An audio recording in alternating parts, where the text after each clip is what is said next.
Now, please put your hands together. Together. Oh, let's G the vision. They will Seja. Some serious people here. Why? Yeah. I don't understand this technology. I was down This there, one, now all of a sudden I on the side. no, this one you just press that link, but I'll show you how to use it. I'm using StreamYard. Oh, I didn't know.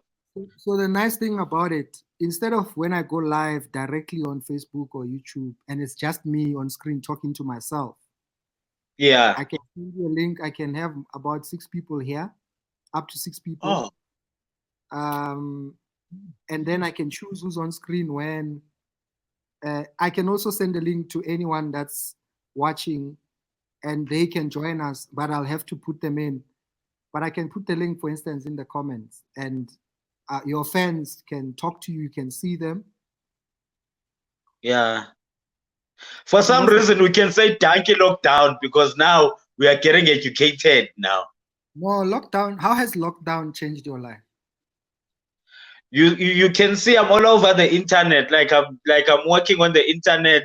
My lady here, she's teaching me everything. So yeah, when it comes to the internet, like the lockdown has schooled us very well, very well.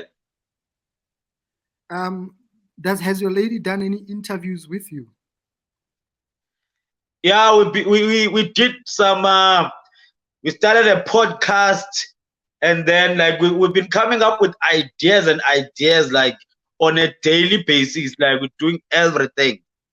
Like to every day there's something we are doing. Like now after that live we did on Insta, we took pictures. We were taking pictures. Yeah, every time there's something to do.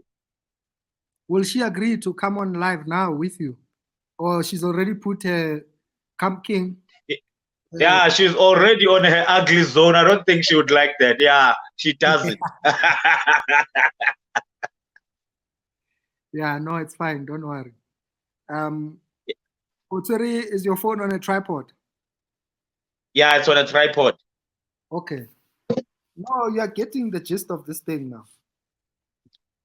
Thanks to her, because she was buying these things before lockdown.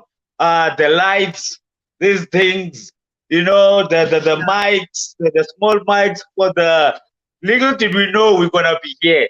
Now these things are coming in handy. But are you sure she didn't know? Hey, Kibulo, What if your girlfriend?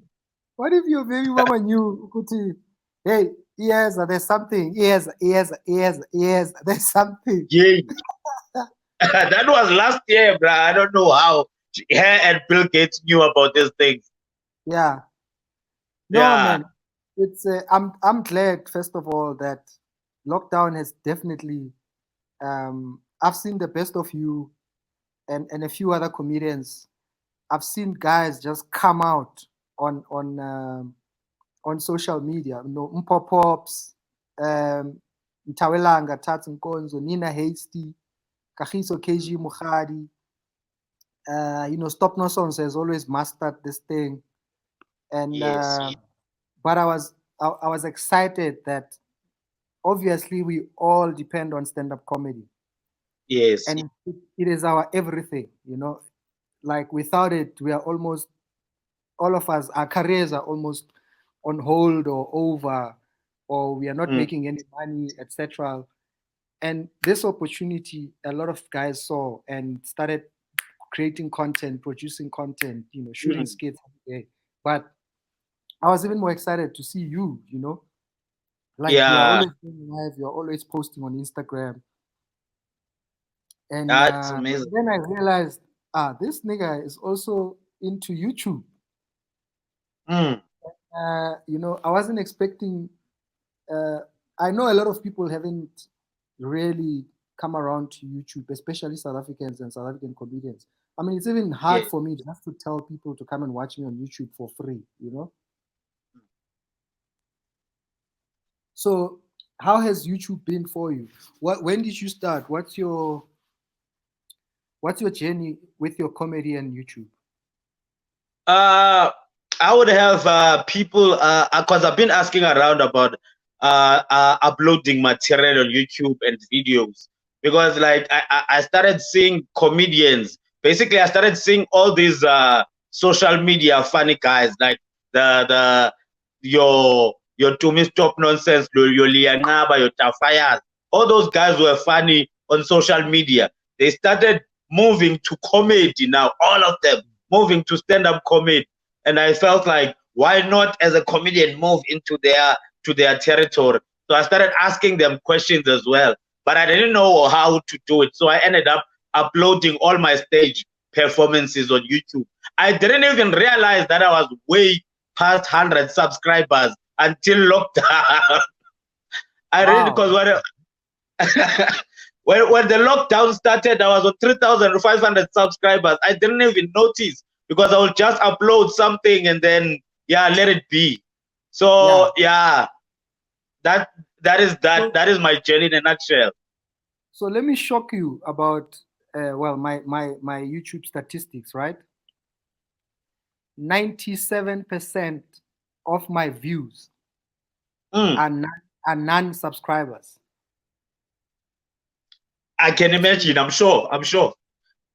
So for every 10,000 views I have, only about 300 to 500 people of them are subscribers.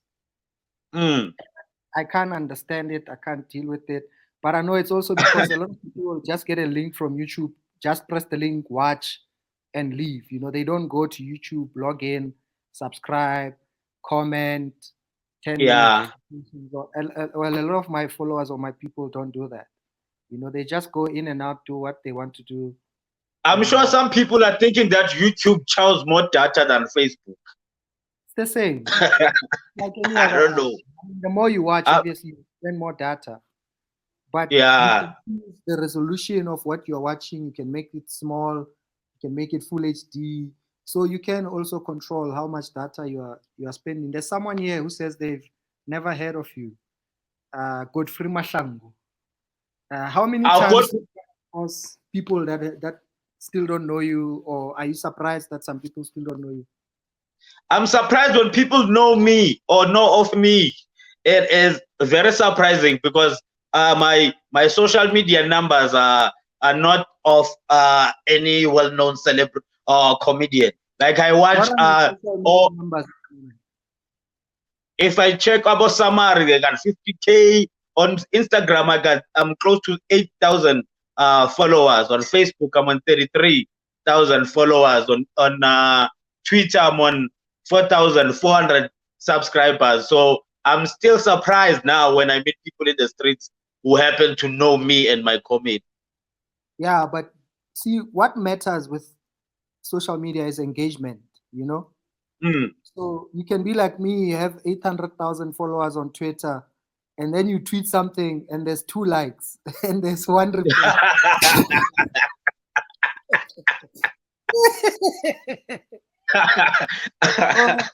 or you have your 4,000 people on Twitter, you tweet something and your video has 30,000 views and 2,000 retweets across the place. So content matters more than anything. You know? Exactly. But what frustrates me the most? What frustrates me the most is sometimes like with these social media experts, like who are doing comedy that side. Like I'd watch them, I'm like, there's nothing funny here, but this clip has like more than 200,000 views and likes and whatnot. And then you as a comedian, you bring that stage thing, and then it's like, no, 50 views and 2 likes. Yeah. So it's another planet. I've always said to you, what I know for a fact is you are very funny. That's a fact, right? And I've always said to you, all you need to do now is get you known or get you well known so that you can sell more tickets, so that you can perform to more people, so that you can sell your DVD shows, your one-man shows to more people. Because that's the difference between you and I and any other comedian anywhere in the world. That's funny. You understand? The Yeah. difference is they sell more tickets. They sell tickets in dollars, in pounds, in euros. You and I sell less tickets than they do. We sell tickets in rands. But Mm. there's no superpower. There's no super being. When you're funny, you're funny. You know. Mm. And then obviously everybody works hard at it. Some people are producing their own shows. Some people have 100 people that work for them. Some people have Yeah. teams and teams and teams of promoters that are pushing their shows. So those are the technicalities you can work to. But when you're Sure. funny, the way you are, bruh, yes, yes. And I know you've got so Thank many you. stories to tell. And you know, some of your stories now have started appearing, or I've started having stories I can tell about traveling with you, going to shows. But you know, for me, what always fascinated me was between you uh, and what's his name from the Free State. Obviously, Cacao. there's Teo Chachao, Rasta. Mm. Also, only when I started working with them did I realize how big hitchhiking to gigs was with comedians. You know, I mean, I've seen a lot of people Mm. hitchhiking on the road, and you take it for granted. You know, Yeah. and and then I started doing shows. So I'd do shows in Bloemfontein, and I'd book Tieho or Rasta. Tieho has a car. Now and then it might have one or two problems. We'll talk to Tieho one of these evenings, right here. Mm. And and then we did a show in Kwakwa about Sure. 2 3 years ago, I think 2 years ago, Diponso Comedy Festival. And Tieho was coming from Velcom, and Rasta was coming from Tennessee. But now, Mm. when we are already in in Kwaku, I start checking where they are. Then I find out Rasta is hitchhiking. He's coming with Mm. some truck. He's coming. Then I called. He tells me the engine fell in his car, and now he tied the engine to something, and he's trying.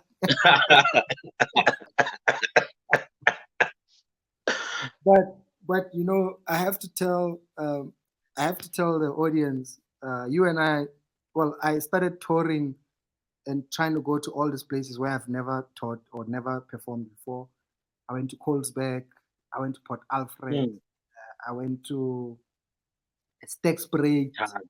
I went to Steak all these spray. funny places where I had never been, you know, where they had never seen a comedian ever in Mm. real life, right? And I was doing shows in East London and Port Alfred, and you sent me a message and said, "Hey, Hotman, let me open for you. Don't worry, I'll be there." And I Mm. didn't think anything about it, you know. I organized the show. I get to East London. First night, we do the show in East London. You are there. And then we travel together, go to Port Alfred the next day, sharp, sharp. So now I have to explain to people, you know, this blew my mind. Mm. You guys were like, "Hey, okay, Sharp Trotman in Kaika," and I saw you guys had a flyer for a show in Tata, In Tata, yeah. and I was gonna drive back to Johannesburg. So you guys we have breakfast, and you are like, "Hey, Trotman, Sharp, we're leaving. I'm still having breakfast." You guys, you and Mm. Mvo, Zimvo, Mvomvo. yeah, another comedian from the Eastern Cape, guys from Tata. So these guys leave the hotel. They leave the hotel. I'm still having some breakfast myself, songs, my camera crew. Um, I leave, I drive out of my hotel, and I come to the main road, I think the N2. And Mm. I think if I was going the other way, I would go to Joburg. If I go the other way, I'm going towards Tata.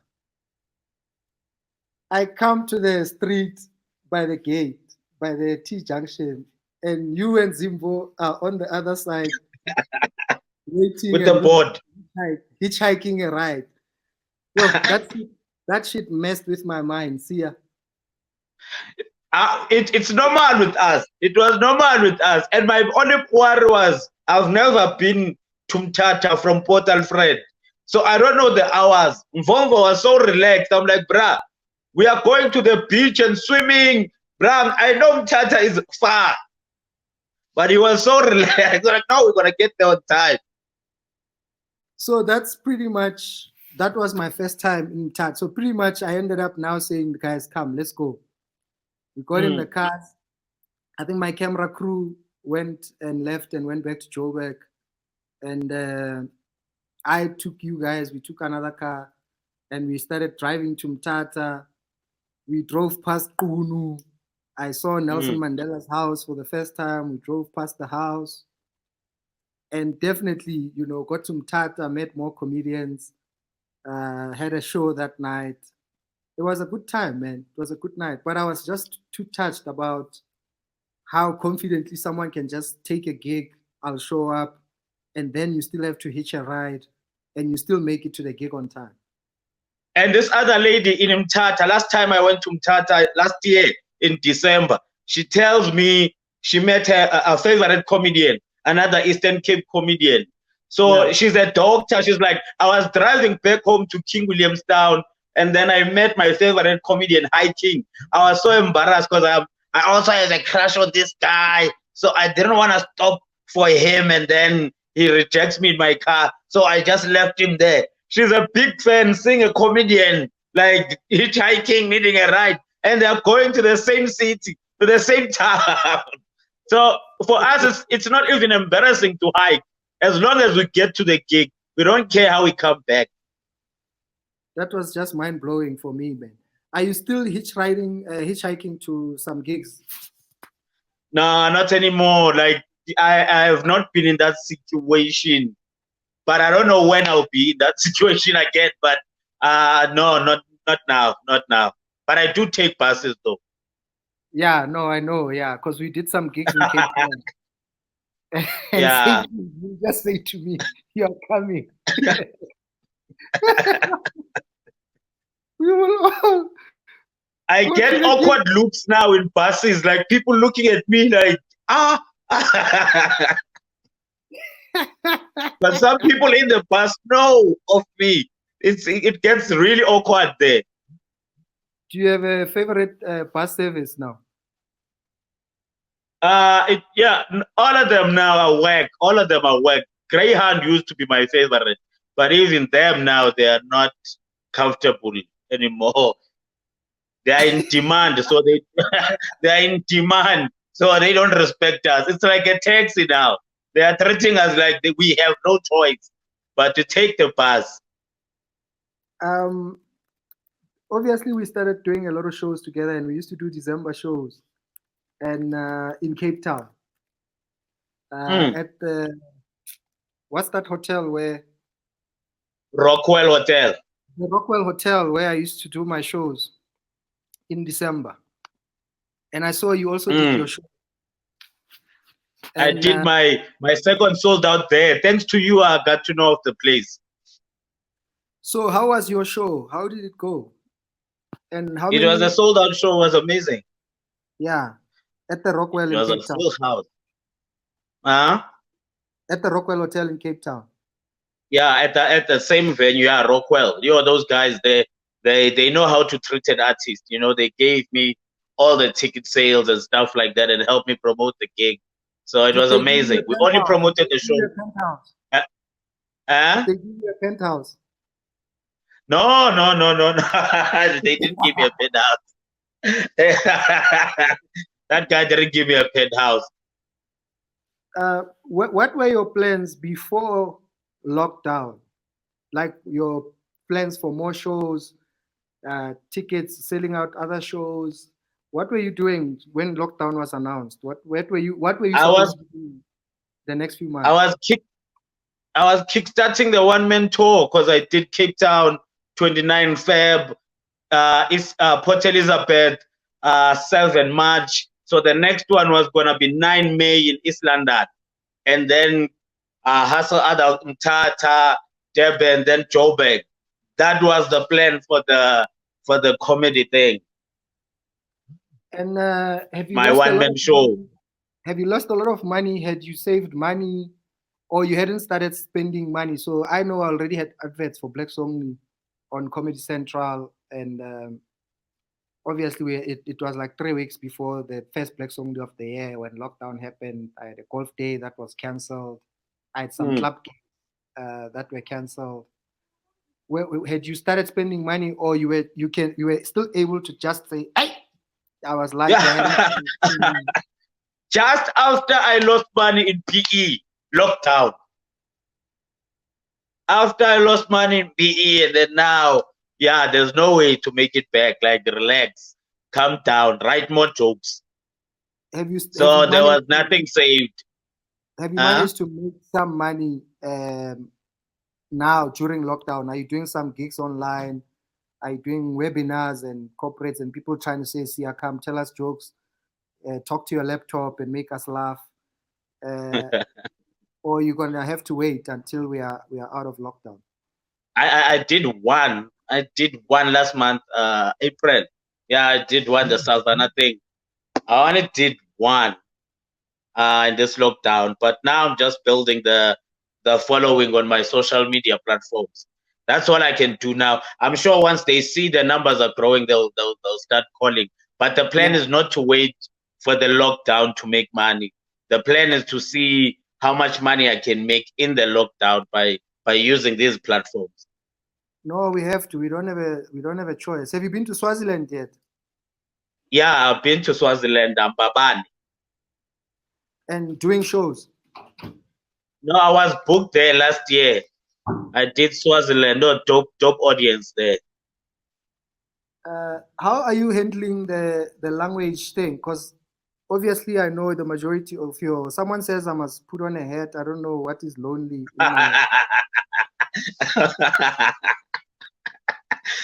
I remember.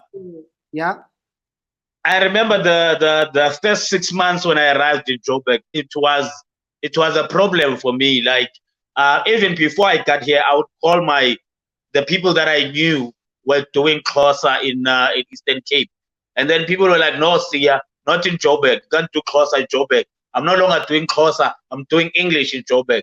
You know, so I was like, "Nah, man, I will try." Then when I get here, my plan was every lineup, if there has to be a Zulu comedian in front of me so that I gain my confidence. If the audience understands Zulu, then I'm free to I know I'm gonna do well once I know they get the Zulu, because Zulu and Xhosa for me is the same thing. So that has been my technique at shows, and also making sure that I don't use the deep Xhosa words. Like, I ask around, what is this in Zulu? What is this in that language? Because I know Eastern Cape is very far and Xhosa can be very tricky. I made a mistake on the last Blacks Only with certain jokes. I went very deep in Xhosa with the new material I did there. So yeah, I had to come back and soften the Xhosa I used there. And then when you go to Swaziland, or where else outside South Africa have you performed? Botswana? Only Swaziland. So what language, how was the performance there? It was amazing because Swati it's Nguni there. For me, it was easy because it's Nguni. Like Swati, no, they enjoyed it, and I managed to mix it with some English. If other words I know they will be, I'm not sure if they will understand them. Then I put some English word there, and then give them some Xhosa here and there, you know. Because if it's a black audience, I get scared to speak English to black people. I can do an English side, but to black people, I just get intimidated and they are judgmental. So if I break the English, they will judge me as well. You understand? If I kill the English, they will still judge me and think I'm trying to be better than them. So yeah, it's always a tricky situation with this English and us black people. So yeah, I would like to do Botswana. I'll hook you up with someone in Botswana. But I mean, remember now, the lockdown is different in different countries, you know? Yeah. We have all these levels. We are going into level 3. But now we won't be back on stage in South Africa for many, many months, right? Yes. But I don't know if you've been following Lesotho had come out of lockdown 2-3 weeks ago already. They went back to normal. Yeah. And remember, when we were in the 2 weeks social distancing before lockdown, Lesotho had already closed their borders, but they were not in lockdown. Okay. Now they've come out, but also, I don't know if anything has changed now. Apparently, they had only done about 30 tests. So they have about 0 cases, maybe 4 or 5. So my plan is I'm going to start touring in this. Spell out. Now you are Sotho now. You know? So my plan is I'm going to look for other countries that are opening up slowly, you know. Botswana also, I think, finished their 60-day lockdown. But I mean, the population is small.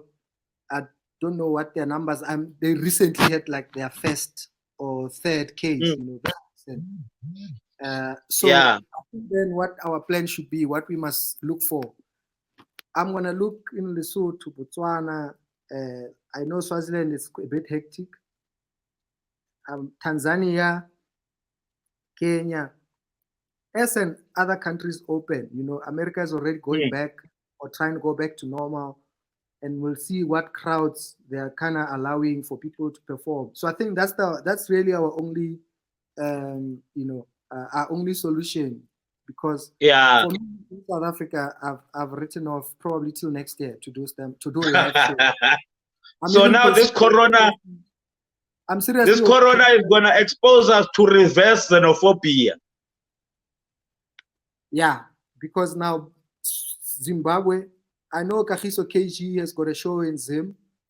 I think in August or September, and I'll go with him if we are allowed to leave or if our borders are open.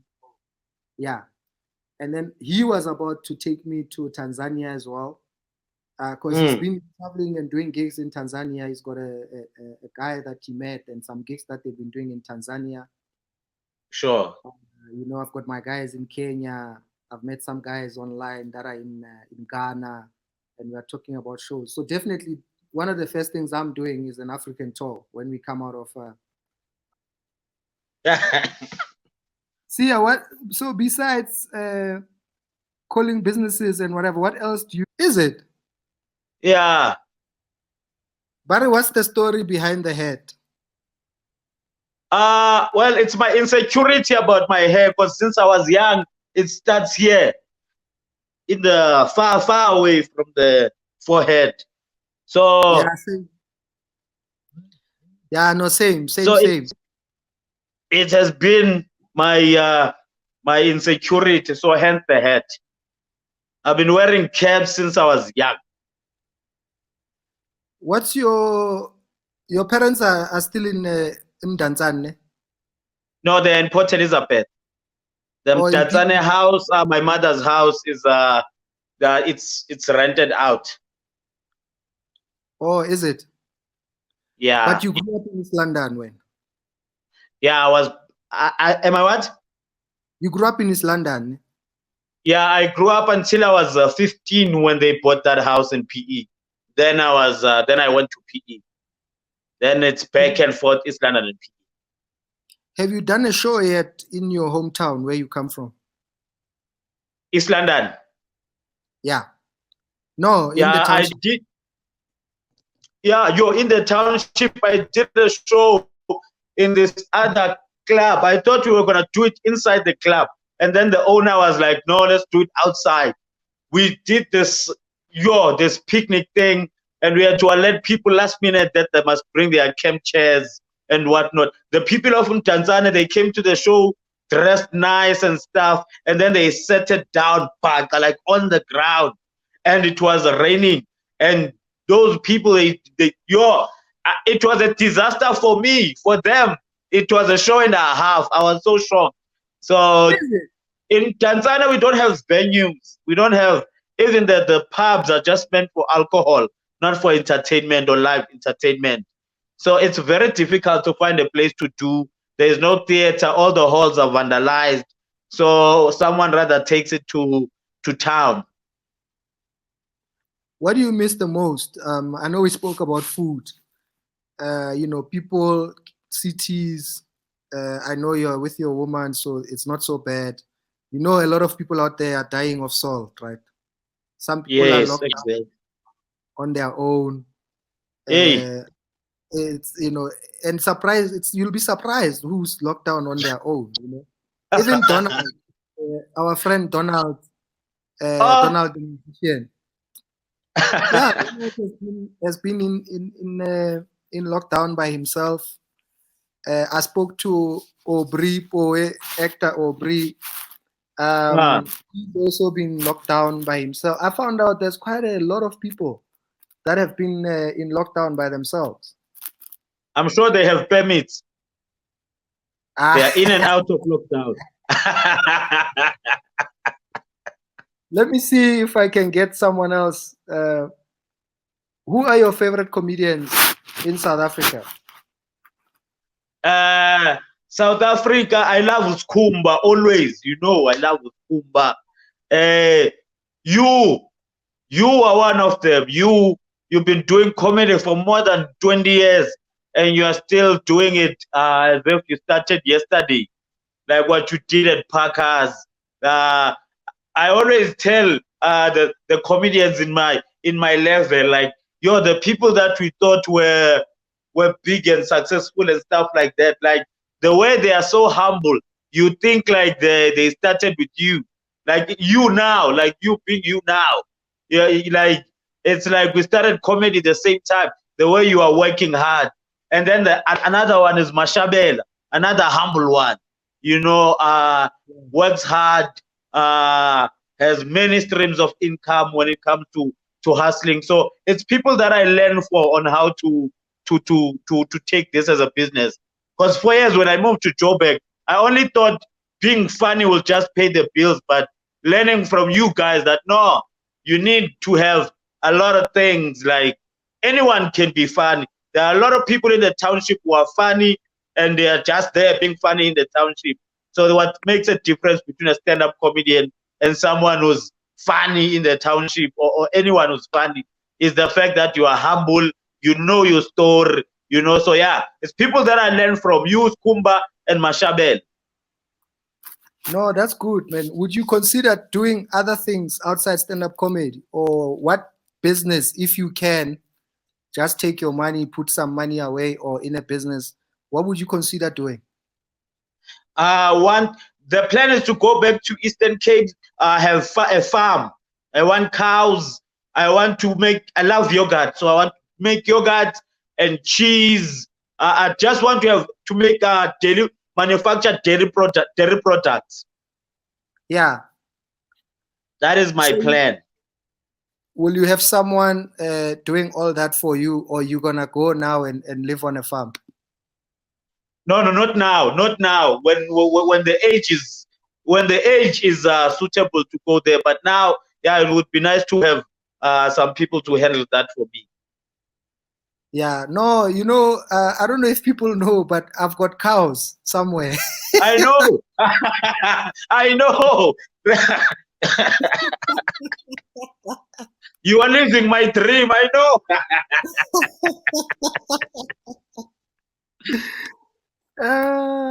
Yeah, so Are you not proud? Are you not proud when you look at your cows? How do you feel when you look at your livestock? Remember, I told you, like, in December in Eastern Cape, a cow ranges from 15,000 to 20,000. Yes, yes. No, I One remember. cow. I bought mine at an auction, and they were like 13.9 at an auction. Yeah. So yeah, so but I don't see them a lot, but I miss them, like proper, like Yeah. I want to see them, some have had the Madinyani, the calf, and some were calves when I got them, and now they're bigger. It's not a Wow. lot, they're there, and I'll definitely consider just having a farm, or at least going to a farm now and then, and just get out of town, get out of Joburg. Mm. and see how things are. How old is your child now? Turning 3 in October. Is it? Yeah, And that's why I said that Tabang Ar's daughter is the oh, girlfriend. ah, Yeah. now I remember when he was born and you had to travel between Joburg, Cape Town, Eastern Cape, Cape Town, I had to Joburg. I had to borrow 1,000 rand from Skumba. The ladies my lady's water broke on a Saturday, and then Sunday no bed, Monday no bed, Tuesday I went crazy. I was like, no, I borrowed money, took a bus, then arrived in Cape Town on Thursday morning, and then he was born around on Thursday 5 o'clock late when I arrived at 12. So that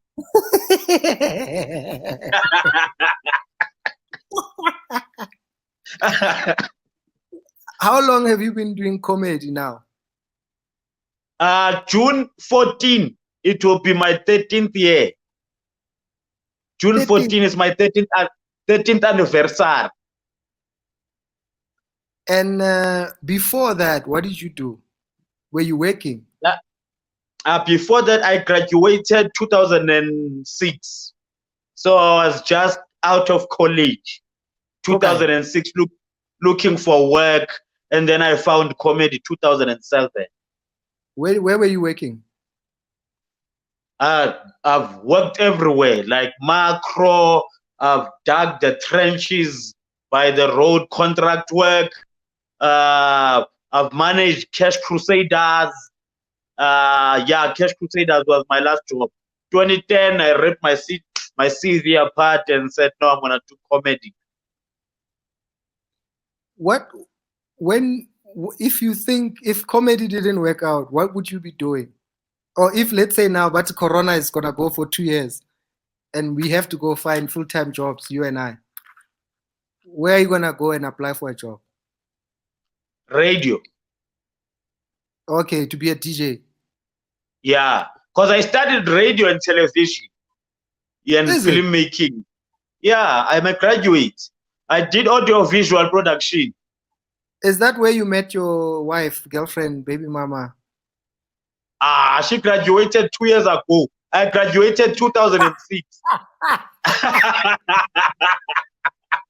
I'm 9 years older.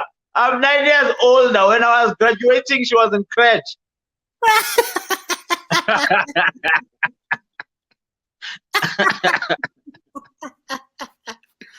But did she study the same thing? Yeah, she did the same thing. She did filmmaking. Where did you study? In the Eastern Cape or in Cape Town? I was in Eastern Cape. Cape Town was just like Joburg. I went there to look for work because there's no work for radio and TV in Eastern Cape. So my only option was Cape Town because I was always scared of coming to Joburg.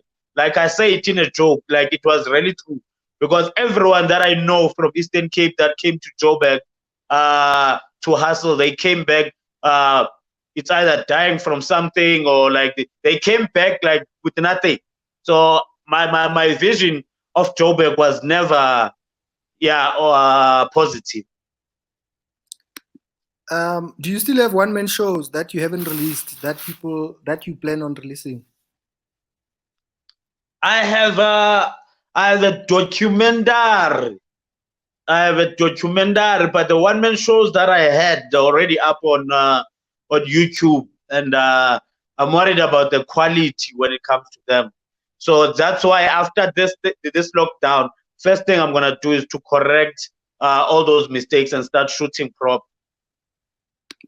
You know, there's someone, Akosua Buitumelo Tsileng. I'm trying to see if she wants to join us. So I know there was someone else earlier who wanted to join, but I'm trying to. Hello, Buitumelo. But she also said she wants to be in one of my movies. So maybe she's an actress, you know? Yeah.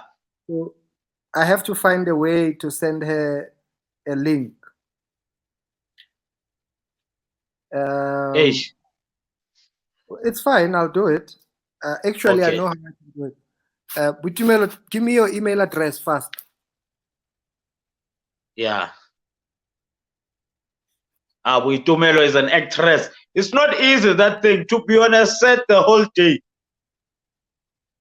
Hey, I thought acting was easy. How many Hey, movies when have you someone says done I with want to me? be an actor, eh? How many movies have you done with me? We've done the one I'm Tumsani, we've done the one I was a security just now, and then Lietola Takes 3.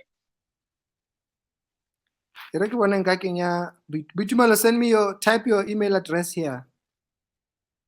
I'll send you a link to join us. Maybe Butumelo might just be the next big thing. You never know. You see? Yeah. You never know. Do you believe Hey, everything happens for a reason, Seya? Or you just think I do. everybody makes their bed and they must sleep in it? Exactly. Exactly, I do. But at the same time, when I get angry, I feel like there are people who are not supposed to meet as people, but we ended up meeting them. Because there's a saying that says every person you meet has a message for you, good or bad. There's a message. Some people didn't leave anything. Like you try to find the message, there's nothing. Then that's Yeah. when I decide, like, some people were never supposed to meet.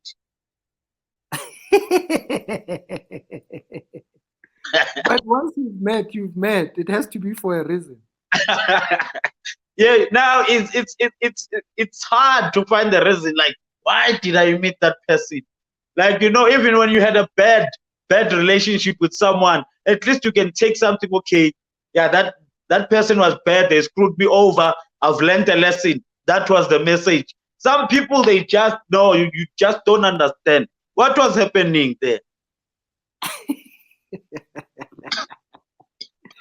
Would you allow your child or kids to go into the comedy industry or to become stand-up comedians? If they say to you they want to be, would you let them go in this industry? I would do that. I mean, even now, lockdown has taught me that thing. Like, hey, support system is everything. Support system is everything. I didn't have any support system when I started this thing. Since I started doing comedy, so now to have a lady in my life that is doing everything, and I'm even learning to be supported. Sometimes I get angry because I'm not used to being with people like on my corner. You know what I'm saying? So yeah, I think, yeah, I will support everything that he wants to do it, as long as it's not gonna hurt anyone. Yeah. As long as it's gonna make him happy. And do you have maybe we touched on it a little bit. So I know when I started out, I mean, even now, any black child who wants to be a comedian or black person, they ask me if I can help them, right? Do you have people that, for them, they look like you are their only hope? Yo, Okuthi, so many. hey, Brasia, please. Hey, Brasia, DM, please. Hey, watch my thing. Hey, can I please work for you? Come and do this. Are you having that happening with you? I'm having it a lot now in my inbox. Is like other people are referring other ones. Like, yo, there's this boy is funny here. Seya, book me on your shows. I'm a new comedian. They send me clips. I have all the time in the world. Even before lockdown, I always have time, and I always reply to them, and send them to other people. Like, if someone is in Cape Town, I'll send them to Kolping. If someone is in Eastern Cape, I send them to Lupelo. If someone is in Joburg, I'll ask them, which language do you speak? I'll send them to, if it's Pedi, I'll send them to Chomia Jesu. I'll send them to people that are close to me, people that are good enough for their come up, for starting out, because they just rush straight. Someone from Nelspruit, this boy was stalking me, and then I was like, no, I'll give you someone's number. And then his father called, like, no, I will pay you. Just get my son to Mzansi Comedy Night. I was like, no, it doesn't work like that. Yeah, man. Yeah, so yeah, people, they think it's easy It's not. That's why I because was. I did that as well when I was starting out. I used to inbox you on Facebook, everyone, Kagiso Diga, everyone, Skumba, everyone, because I thought it was easy. So I understand because I made the same mistake when I was starting out. So that's why I replied to all the messages so that they can get the reality first and understand. No, man. Well done, Sia. I'm excited to see you where you are now. I know where you come from, and I know definitely where you can go. So I'm Thank happy you. and I'm excited that you have taken your own. You've taken charge of your own destiny. You know, Thank you. you are not sitting around hoping someone's gonna come and rescue you. Because from now, Mm, as much as I had so much support and manager and you know my manager Roddy Quinn who paid for Black Song to even start, you know, mm, um, and it wouldn't have happened without him. But even with that, I still wanted to make movies. I still wanted to write. I started my own company, my own production company. I produced other comedians, managed other comedians. So I'm glad also you're not sitting there waiting and hoping. yes, yes. No, thank you, Goodman. Thank you, Goodman. Oh, I know, Brasia, my brother. thank you, Goodman. You must thank your lady for me. Um, Yes. how do you introduce her? Because it's been confusing for me the whole night. Ne? When for me, people are either girlfriend or maybe fiance at some stage, or some will say this is umama kam bane bane, baby mama. Uh, Yeah. how do you introduce your woman, your lady, girlfriend, baby mom? How do you say, "Hey, Hotman, this is my lady"? I think you said to me, "This is my lady" when you. Yeah, because she's way past girlfriend. She's way past girlfriend. It seems like girlfriend is a very stupid description of the situation we are in. So it's either lady or baby mama. But now I stopped calling her baby mama, introducing her as baby mama because people assume that you are no longer together. You are because most people are no longer together with their baby mamas. So I stopped. So now it's lady because I owe her the ring. So I know lady is close to wife. So I rather call her my lady than my. I've been watching a lot of Games of Thrones. So like my lady, it's a sign of respect. Yeah, yeah. Until I am able to say my wife, my lady is the best I can do now. No, well done, Sia. Well done. No, thank you, Hotman. No, we'll check in again. We'll talk again.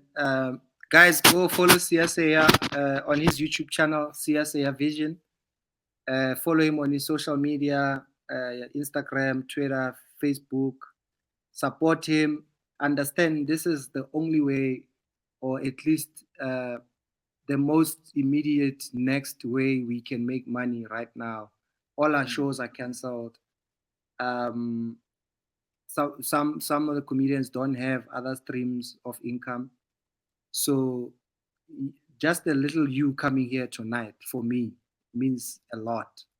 Thank you. Just coming and watching live on YouTube, on Facebook, and people coming back again and watching these videos. Uh, so thank you very much for tonight, guys. I think we'll keep this format. Come here 10 p.m., talk until 11:30 p.m., pop in with some guests, surprise guests here and there. So tomorrow night, Suhail Esa, Tabangi R, I don't know who else will pop in. Sunday night, we'll talk to Chris Mapani, find out what he's been up to. And then, kancane kancane, we'll find all these guys. We'll find all these comedians and we'll tell our stories, because that's all we can do for now. Just tell our stories. Thanks for coming, guys. Sure, boy. Thank you. Thank you. Thank you, Hotman. Le broadcast. Guys, thank you so much. Subscribe, subscribe, subscribe. David Gow YouTube channel. Press the notification button so you know when I'm posting. I post every single day on my YouTube channel. I'll post more stand-up comedy. I'll post new season of David Gow's House, and I'll keep doing this, talking to my comedian friends from all over the world. Thanks for coming today. Send me messages if you guys want me to invite you, because it's tricky when I'm already doing the chat to forward the invite. If you guys want to send me your numbers, you can send me a message with your numbers. You don't have to put them in the public chat. And don't do it now because I'm going to wrap up the chat now. So send me a message or whatever, Facebook message or DM or whatever. Send me your number if you want me to interview you while we are talking to other people. Then I can send you the invite directly on your phone. Or you can even send me your email address. So thanks so much. And I'm loving this because I even recognize some of the names. I know people that come back almost every live that I do, whether it's Instagram or Facebook or YouTube. And I'm starting to recognize the name. And it's amazing. It's a beautiful thing to witness, you know. And eventually, obviously, you guys will be front row when we go back to normality and we start doing shows again. Thanks for your support, guys. I will see you guys tomorrow night, 10 p.m., right here live on YouTube. Why?